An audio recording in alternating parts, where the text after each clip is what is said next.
2082 फागुन 5 गतेका दिन श्री पद्म माध्यमिक विद्यालयका विद्यार्थीहरू र शिक्षकहरू उत्साह र जिज्ञासासहित शैक्षिक भ्रमणको निम्ति प्रस्थान गरे। हामीले हाम्रो यात्रा सांस्कृतिक सम्पदाले भरिपूर्ण दरबार क्षेत्रबाट गऱ्यौँ। हामीले हाम्रो यात्रालाई अगाडि बढाउँदै निकुसेरासम्म पुग्यौँ भने त्यहाँबाट हामीले दाहिनेतर्फ मोडेर अगाडि यात्रालाई निरन्तरता दियौँ। अब हामी यता बोडे उता मूलपानी साइडपट्टि जाँदैछौँ।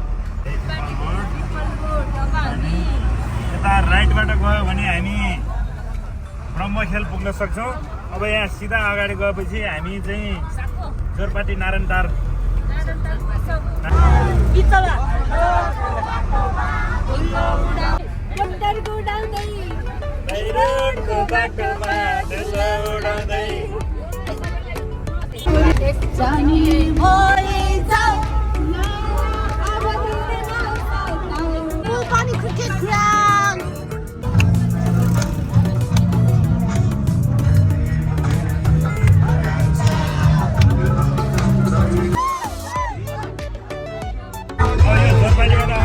जोरपाटीबाट आउने बाटो यता गोकर्णेश्वर कता हुन्छ यता कता जाए अब हामी गोकर्णेश्वरतिर जाँदैछ सुन्दरजलतर्फ।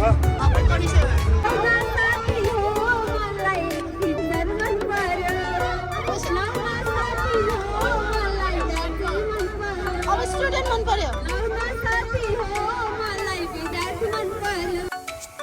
यात्राको क्रममा हामी मूलपानी क्रिकेट ग्राउन्डमा आइपुगेका छौँ र यहाँबाट हामी अझै अगाडि लागिरहेका छौँ। यहाँ हामीले पानी ट्याङ्कीहरू पनि देख्न सक्छौँ जुन चाहिँ हाम्रो बायाँतर्फ अवस्थित रहेको छ र हामी अफरोड हुँदै अगाडि बढिरहेका छौँ।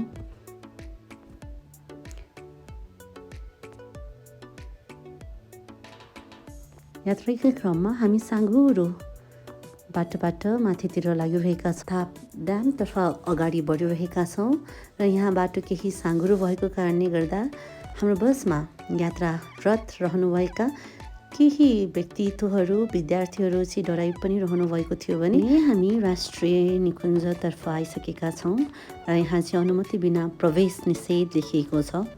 यहाँ अब हामी प्रवेश गर्न लागिरहेका छौँ र हामीलाई चाहिँ शिवपुरी नागार्जुन राष्ट्रिय निकुञ्जमा केही बेर रोक्नको निम्ति उहाँले भन्नुभएको छ र हाम्रा केही साथीहरू टिकट काउन्टरतर्फ पनि गइरहनु भएको छ।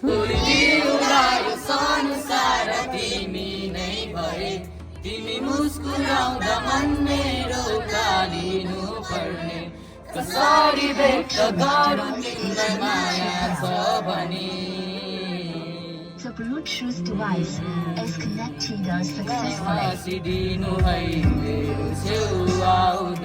बसिरहनेछु सधैँ तिम्रै प्रतीक्षामा नै तिमी हाँसिदिनु है मेरो छेउ आउँदै बसिरहनेछु सधैँ तिम्रै प्रतीक्षामा नै।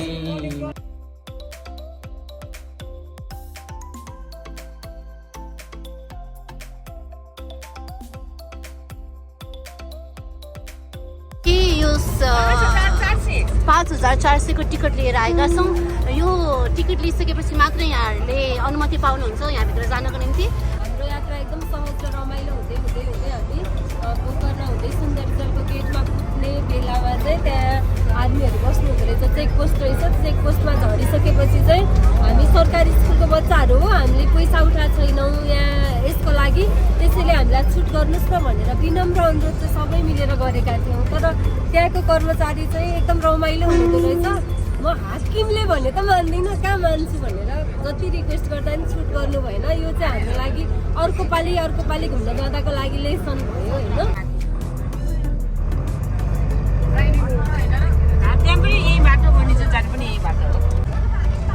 गुगल म्याप र रियल रोड म्याप हाम्रो अलिकति नमिलेको अवस्था रहेको छ।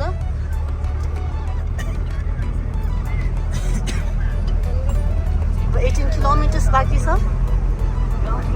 राष्ट्रिय निकुञ्जभित्र प्रवेश गरिसकेका छौँ। भाइ बहिनीहरू यहाँहरूले रमाइलो गर्दै हुनुहुन्छ कि के गर्दै हुनुहुन्छ? रमाइलो भइरहेको छ। यहाँहरूलाई प्राकृतिक मनोरम दृश्यहरूले पनि लगाइरहेको हुनसक्छ। नपाइएन गाउँ लगाऊ ठुलो सरी ठुलो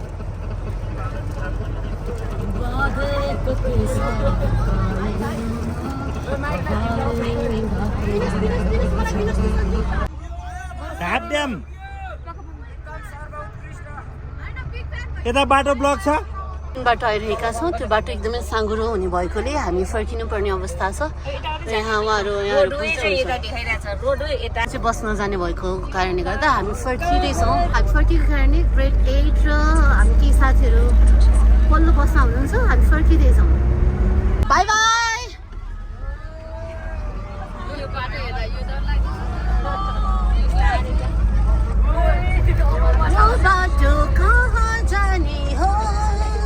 कन्फ्युज हुनुभयो भने दाहिनेतिर नलाग्नु होला, यसरी देब्रेतिर लाग्नु होला। बाटो चाहिँ मैले राम्रोसँग देखाउन सकिरहेको छैन, बाटो अलिक अप्ठ्यारो छ, अफरोड छ। कृपया यहाँहरू कोही पनि यात्रा गर्दै हुनुहुन्छ भने यो बाटो चाहिँ नजानुहोला। हामी चाहिँ यस बाटोमा गए पश्चात कहाँनिर फस्छौँ, कहाँनिर के हुन्छ भनेर भिडियोमा पनि हेर्न सक्नुहुन्छ। तर यो हालबुङ मालबुङ समथिङ के लेखिरहेको थियो, यो बाटो नलाग्नु होला कृपया।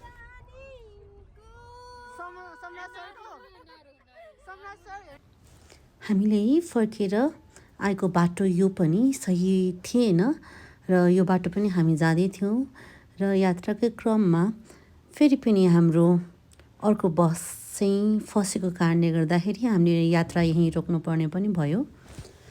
यहाँ जाँदै यसरी बस फसिसकेपछि हामी अगाडि बढ्न सकेनौँ। यहाँ ड्राइभर दाजुहरू भाइहरूले एकदमै प्रयास गरिरहनु भएको छ, विद्यार्थी भाइ बहिनीहरूले पनि प्रयास गरिरहनु भएको छ, ढुङ्गा हालिरहनु भएको छ र अझै पनि नसक्ने भइसके पश्चात सबैजनाको एकमुष्ट प्रयास जारी नै छ।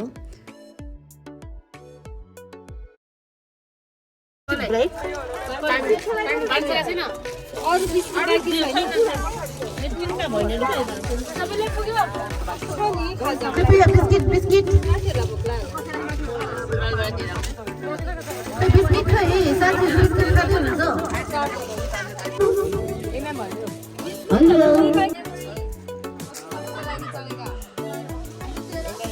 तपाईँलाई कस्तो लागिरहेको छ? रमाइलो मन परिरहेछ?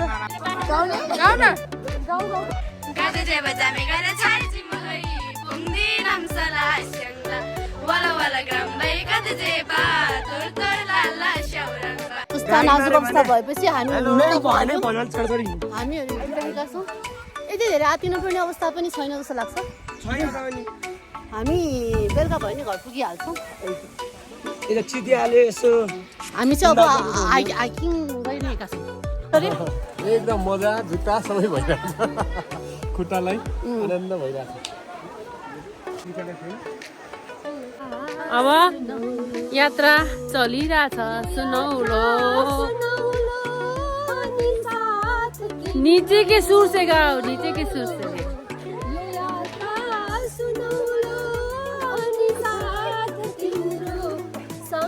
हाम्रो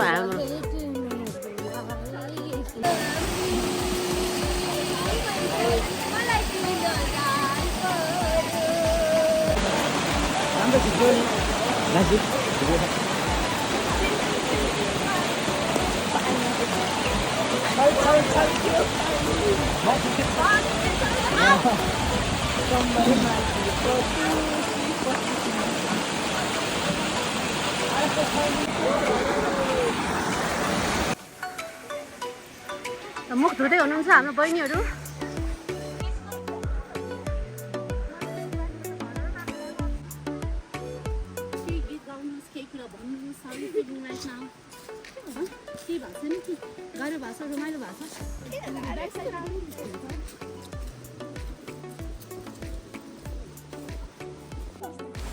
हामी हिँडेर निकै पर पुगिसकेका थियौँ। लगभग हामी 1.5 घन्टा हिँड्यौँ होला र बस आउने छटकाट पनि थिएन र अगाडि हामीले सोच्दाखेरि बस जाने बाटो छैन भनिसकेपछि हामीले फर्किने पनि गऱ्यौँ र एकदमै भोकाएको हुनाले यहाँ केही भाइहरूसँग पिज्जा रहेछ, त्यही पनि बाँडेर खाने निर्णय लियौँ र हामी खाँदै पनि छौँ।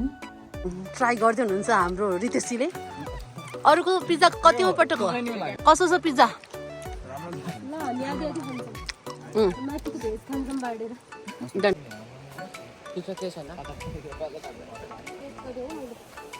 सबैजनालाई खाएँ। हाम्रो ग्रुपहरू भेट्नुभयो? ग्रुपहरू भेट्नुभयो? खै गीत गाएको? टिकाको उदयपुरैको यो केटी फुलको ठुङ्गा टिपेर लाग्यो फुलको ठुङ्गा टिपेर रातो र चन्द्र सूर्य रङ्गीन हाम्रो बल्दो यो सानो हाम्रो रातो र चन्द्र सूर्य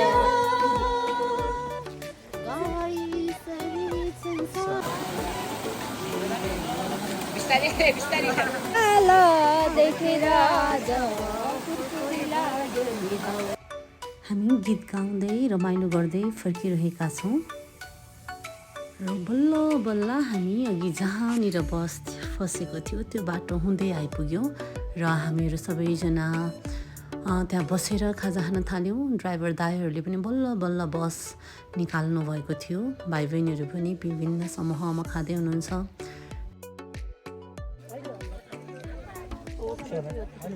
उतै म्याम कस्तो छ? कैलाश सर कस्तो छ? ठिक छ। पाली यो चटपटी ग्रुप हो चना अन्डा। खै के खानुभयो तपाईँले? हो के खानुभयो भन्नुहोस् त? केक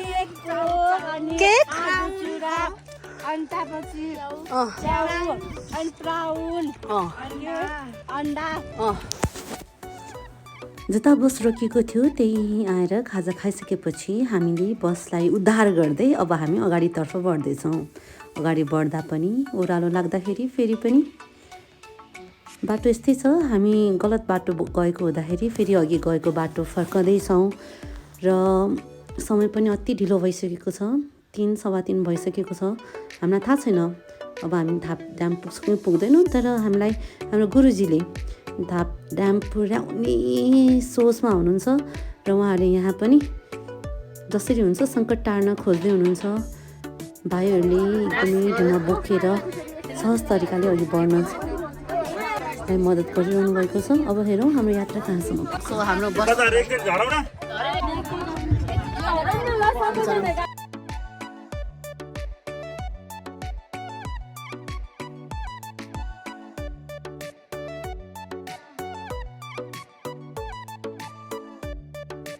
यो फुटबल ग्राउन्ड नै हुनुपर्छ।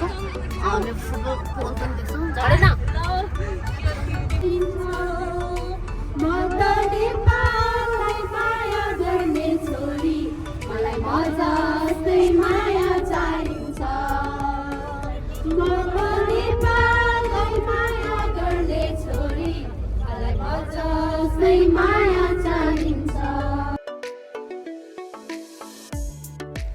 उकालो त सजिलै चढेको थियो भने ओह्रालोमा यस्तै प्रकारको समस्याहरू हामीलाई बारम्बार आइरहेको थियो र यसमा पनि फेरि उद्धार कार्य जारी नै छ। हामी तल आइसकेपछि फेरि दाहिनेतर्फ जाने अर्को बाटो थियो र त्यस बाटोबाट अगाडि बढिरहेका छौँ र यो बाटो चाहिँ अलिकति राम्रो पनि मान्न सकिन्छ गाडीको लागि र हामी चाहिँ यो बाटो जानुपर्ने थियौँ, तर यो बाटो गएन। 4 किलोमिटर आयो त्यसलाई। अझै 11 किलोमिटर बाँकी। अझै पनि 5 किलोमिटर बाँकी छ धाप ड्याम पुग्नका लागि, तर हामी निराश भएका छैनौँ। साँझ पर्न लागिसकेपछि पनि अगाडि बढिरहेका हुन्छौँ।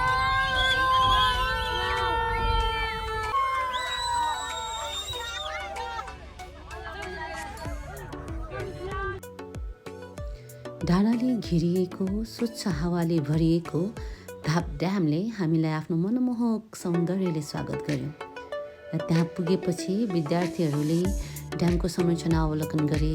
यसको वातावरणीय महत्त्वबारे पनि जानकारी पाए भने जलस्रोत संरक्षण तथा व्यवस्थापन बारे पनि व्यवहारिक ज्ञान हासिल गर्यो। समस्याहरूलाई झेल्दै त्यसलाई जित्न सफल भएकोमा हामी गीत गाउँदैछौँ।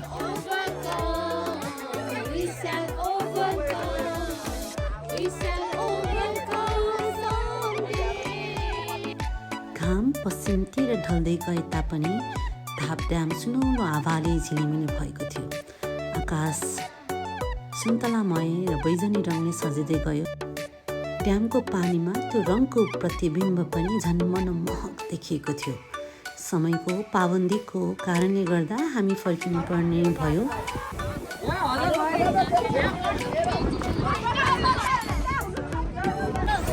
हामी फर्किँदै गर्दाखेरि झपक्कै साँझ मात्र होइन, रात नै परिसकेको थियो र सहरहरू झिलिमिली बत्तीले बलिरहेका थिए भने हाम्रा साना मनहरू आतिरहेका थिए र उनीहरूले आफ्नो अभिभावकहरूलाई खबर पनि दिइरहेको थियो।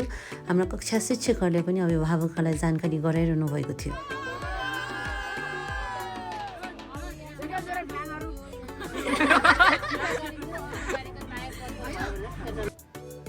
घामको ज्योति कम भए तापनि बसभित्रै भाइ बहिनीहरूले फेरि पनि आफ्नो मोबाइल बाल्नु भएर बसलाई नै उज्यालो पारेर रमाइलो गर्दै पनि हुनुहुन्छ र म पनि उहाँहरूसँग सँगै रमाइलो गरिरहेकी थिएँ।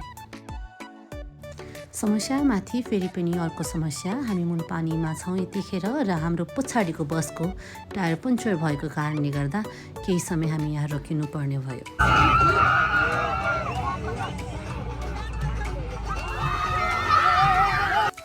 फेरि बसको पङ्चर टालिसकेपछि भाइ बहिनीहरू थोरै चिन्ताको साथमा धेरै हर्षोल्लासका साथ अगाडि बढिरहनु भएको छ।